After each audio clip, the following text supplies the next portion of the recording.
Shabbat Shalom from Jerusalem. This is TV7 Israel's daily update. And in today's edition, we're going to focus on a number of areas to include the Gaza Strip, Syria, Lebanon, the Islamic Republic of Iran, and Europe. And with that, let's initially introduce our experts for today, to include TV7's editor-at-large, Mr. Amir Oren, Brigadier General in Reserve, Doron Gavish, formerly the commander of the Israeli Air Force Air and Missile Defense, and retired Brigadier General Mark Emmett, formerly an Assistant Secretary of State for Political and Military Affairs in the United States. It's great to see all three of you. And Mr. Oren, the Israeli intelligence agency Mossad has uncovered a very wide network of Hamas terror infrastructure in Europe, particularly Austria and Germany. These two countries were made public, but there were additional countries also involved. What can you tell us about that? So it's hardly surprising that Hamas, the beleaguered terror organization now in Gaza, is trying to foment hostile activities against Israel, both in the West Bank, in Lebanon, where it is quite entrenched in the Palestinian neighborhoods, and abroad. And this is, of course, the hallmark of the Iranian network, as well as the Palestinians ever since 1967, when they couldn't fight Israel within the territory of Israel or even in the occupied territories, and then went abroad because Israel hesitated to fight them on other nations' soil for fear of alienating the governments in Europe and elsewhere. But obviously, Mossad, as the external intelligence agency, has managed to uncover many of these plots in collaboration with local intelligence and law enforcement agencies. But one should, of course, always be aware that these are the plots which were uncovered, and it could take place any day, any place. Israeli and Jewish targets are always vulnerable. One point, actually, with regard to the vigorous efforts by the Israeli intelligence agency to secure not only Jewish life abroad, of the diaspora that is, and Israelis, but also of European citizens, the amount of intelligence being exchanged on a daily basis between the Israeli intelligence agency Mossad, as well as the Shin Bet, which operates in embassies and other locations related to Israel, is really, the magnitude is not understood amongst the general public. They operate, of course, with the Five Eyes, which includes the Central Intelligence of the United States, MI6, and the British, Australian, and Canadian intelligence agencies, but also with their local agencies, as well as European agencies, as was mentioned by Mr. Oren. And with that, I'd like to ask you, General Kimmett, what would one say if a person who was not born in the United States would go to the United States, gain citizenship, and declare all kind of support for terror organizations and voice sympathetic aspects to anti-American narratives? This is something that we see quite often these days in the United States, isn't it? Yeah, it sure is. And of course, it's not a hypothetical. We see that among tens of thousands of Americans, primarily emanating from our universities. There's a huge tension between freedom of speech, hate speech, and just the general decorum in the United States. It's led to the resignation of numerous Ivy League presidents for tolerating this type of speech.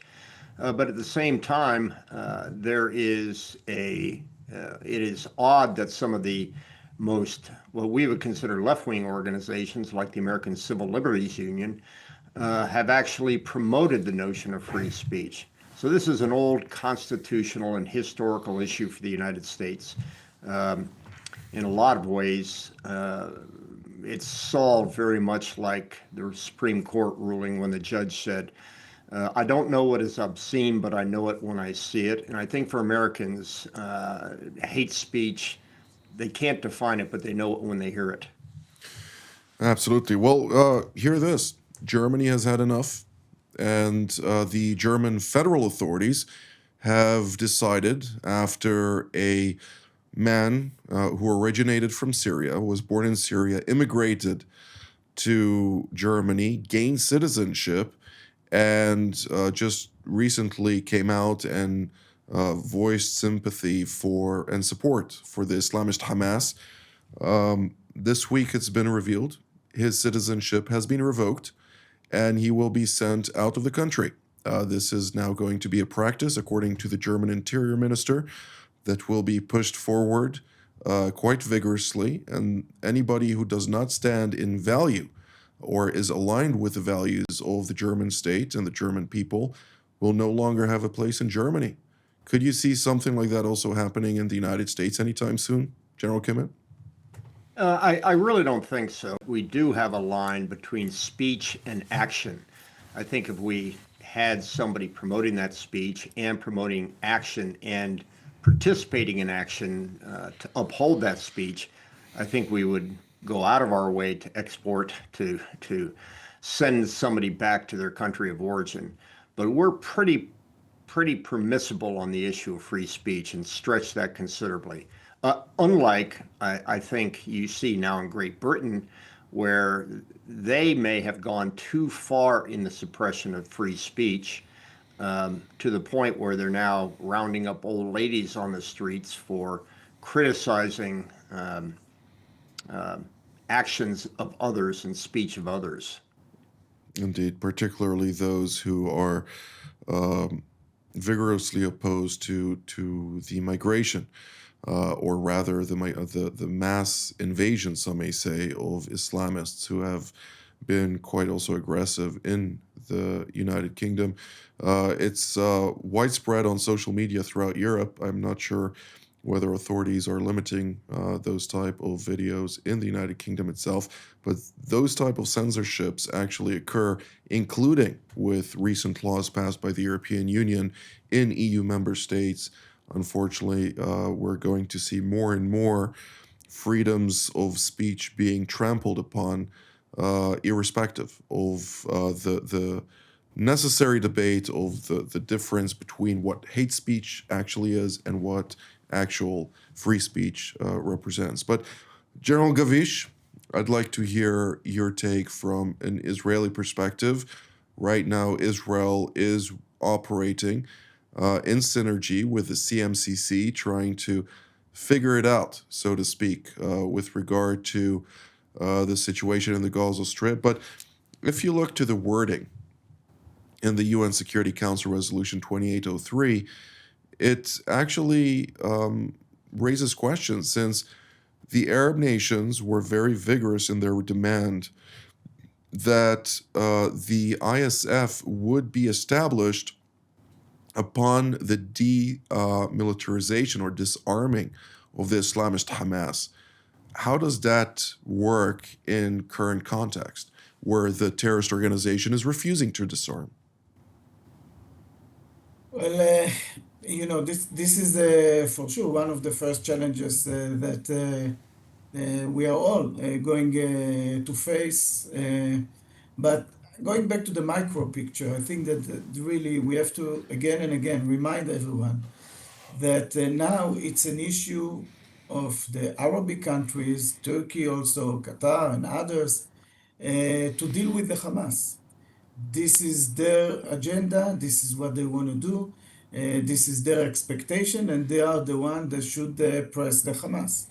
If we look back, we could see that there are some things which we could say that are positive. We have all the hostages are back. Israel is still in 50% of the Gaza Strip. This is exactly what Israel was expecting from this, I would say, agreement. It is not the Hamas position from day one. So there was some flexibility, let's put it this way, not because they wanted, because they had no chance.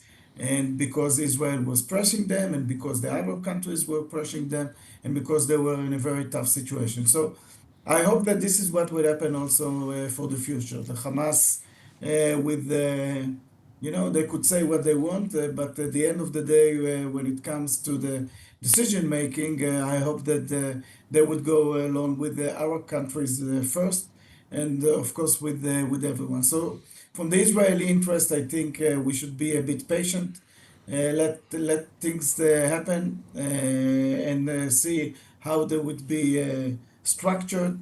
But it is very important that there is a decision, there is a grand plan. Let's put it, let's say this way, the 20 points. Now there is a decision that was made, and now we are getting into the next phases. So I think we should exercise some patience here, and still I'm optimistic. The last thing that I would say is we have to remember that Israel is also ready for the other options if things won't work, if this thing would break from any reason, if Israel have all the capacity, all the infrastructure, everyone is there, and we know how to go back quite quick and respond. Thank you, General Gavish. Mr. Oren, the international foreign policy advisor of Prime Minister Netanyahu, namely Caroline Glick, was at Hudson Institute yesterday in Washington, where Dr. Mike Duran interviewed her, and he asked about the ISF. She actually responded with two very important points. First and foremost, Israel will not accept Turkey to take any part in the International Stabilization Force, something that the United States is in understanding with Israel on. And secondly, that they're hopeful to see Azerbaijan. And she did confirm that Azerbaijan is the leading candidate in taking part in this ISF, but no other countries were mentioned, despite asked about, Pakistan and others, where there was no comment on. What are we to make out of it? I understand that there is some difficulty from the international community not necessarily obliging with the same enthusiasm as they are when it comes to reconstruction, for instance. So let's look at it from various angles. First and foremost, for President Trump, it is that the Gaza plan succeed. He is, of course, the chairman of the so-called Board of Peace. This is his brand at stake for all the known reasons. And if it is crucial for the plan to succeed, to have the stabilization force, then he will go out of his way to try and have various nations sign up for it. Then it's a matter of supply and demand. As you say, there is little enthusiasm in various places for their own troops to be involved. There was a time when the British Army had Gurkha battalions. This was before the Cold War was over, and they were a sort of foreign legion or mercenaries who made their living out of being sent wherever the crown wanted to go. They could have been ideal here, but other contingents and other governments are not too happy to see them collide with Hamas. Now, another point is that the lines drawn in Gaza are not so neat. They are not what you see on the map. Only a few hours ago, the IDF reported that 5 Hamas terrorists came out of the underground facility or tunnel where they were hiding, along with some 150 or maybe 200 of their bodies. They have lost contact with their chain of command, and they are desperate, perhaps for food and water too. And they came out. They tried to fire at the IDF. They were eliminated, and we are going to see other such incidents. And this is on the Israeli-controlled side of the strip. So foreign troops are not too keen to come into such and it is not transparent there. You don't go It's not into sterile. a region where, yes, terra incognita. You don't know what you're going to do, whom you're going to find. So it takes more time. General Kimmett, not a lot of optimism heard here. With that being said, I'd like to hear your take on this, and to what degree is the success of the ISF or the 20-point plan in Gaza contingent, or rather, from a sense of causality? Is there going to be a rise of tensions and potentially hostilities also in other theaters if and when this aspired plan collapses? Yeah, well, first of all, perhaps I misunderstood, Amir, but the British still have a Gurkha battalion as part of their forces, part of the 16th Air Assault Brigade. He is right. They are tough soldiers. They, quite frankly, would be good for this kind of mission. My criticism of where the situation stands is that really, what do you stabilize? The fact remains you really have to have a formative agreement between all sides to agree what's going to be stabilized. And that's not a trivial statement. The Dayton peace plan for Bosnia took months and months and months to hammer out, not because people didn't want peace, but they couldn't understand and agree to what the S4, the stabilization force, and then the other forces coming in, what their mandate was. Number one, what's their mandate? Number two, what's their rules of engagement? Number three, do all the forces that are part of that force have the same rules of engagement, or are their own countries going to permit them to fight one way or the other? So I just simply say that the structure of this is built on very, very weak foundations. And I think that because of that, any stabilization force inside there is bound to fail. And unfortunately, I think will be not only see a failed stabilization force, but fundamentally a return to the fighting. We spoke yesterday about the situation in Lebanon and Syria. I don't think there's too much to add there, but one point that was raised in an interview with the Telegram channel of Abu Ali Express, as it's called, in Israel with Prime Minister Netanyahu, he spoke extensively about Turkey, the fact that Israel is not keen on having a course of coalition with the Turks, but at the same time, it is seeking some dialogue there to de-escalate, since Israel is going to pursue its interests, regardless of whether or not Turkey pushes back on it. General Gavish, what are we to make out of that? And to what degree can Israel find some type of middle ground, considering that for both Turkey and Israel, the main rival and main threat remaining happens to be the Islamic Republic of Iran? So many aspects. In some of them we are opponents, and some of them we are joining hands. And this is happening mainly with Turkey lately.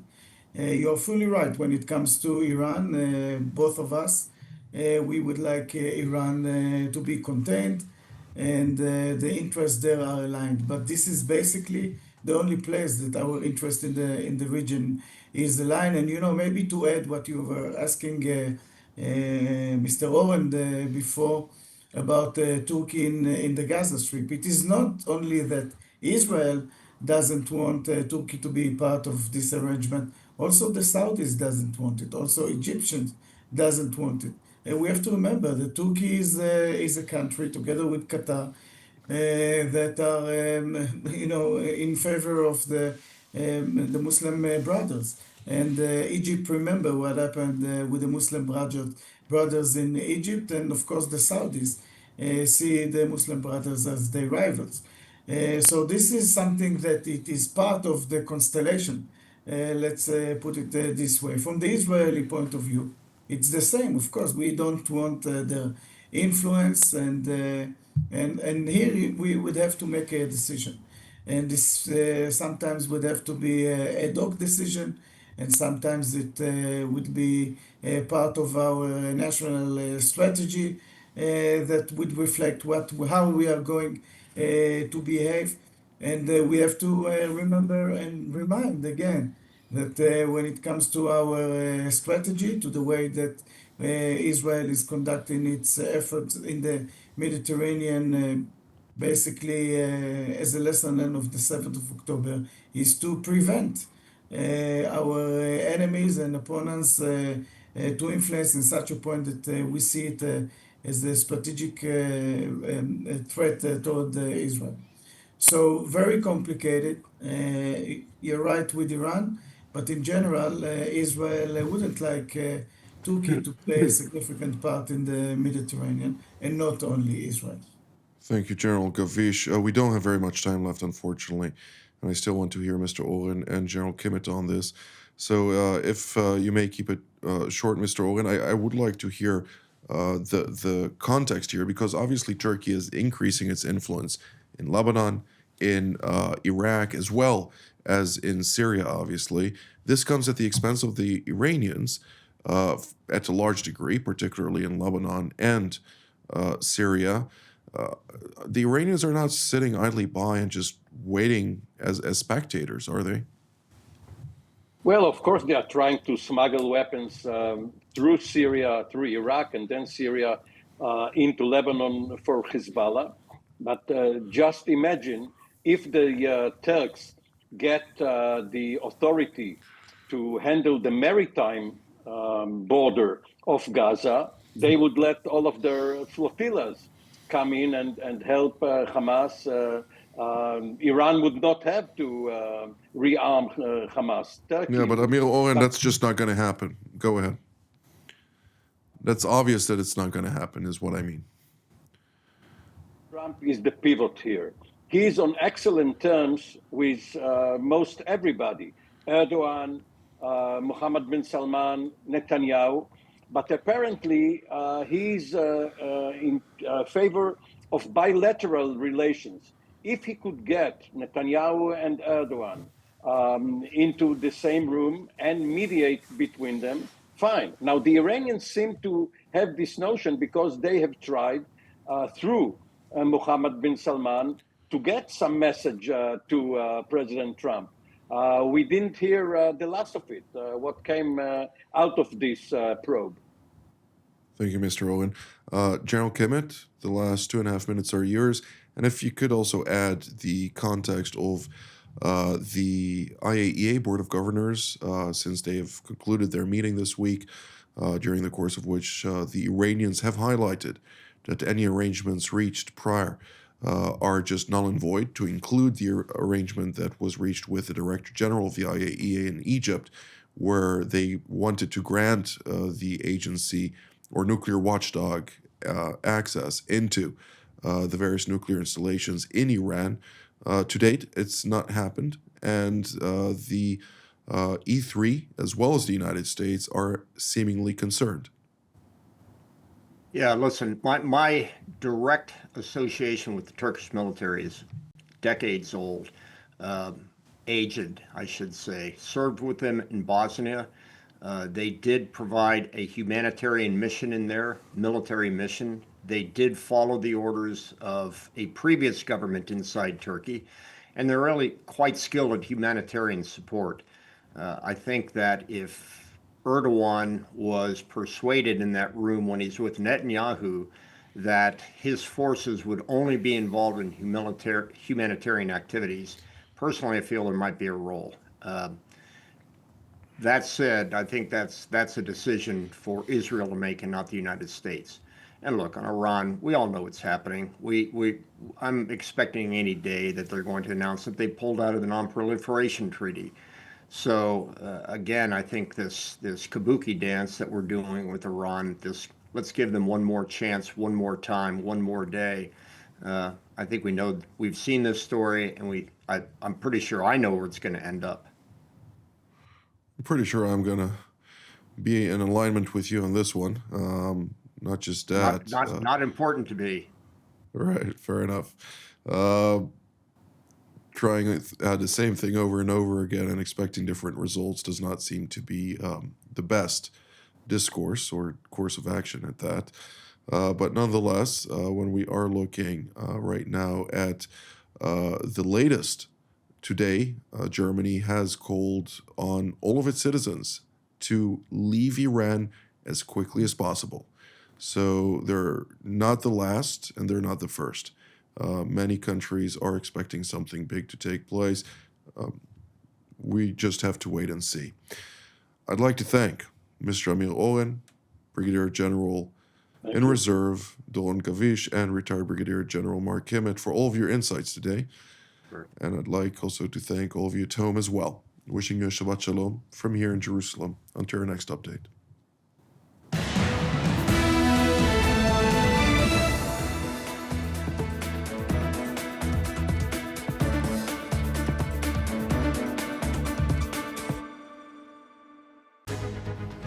Shalom, I'm Danny Ayalon, former Israeli ambassador to the United States, former deputy foreign minister and member of Knesset.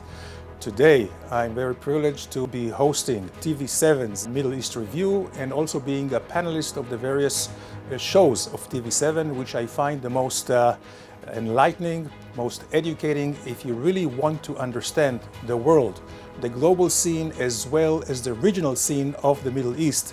It is worthwhile to watch TV7.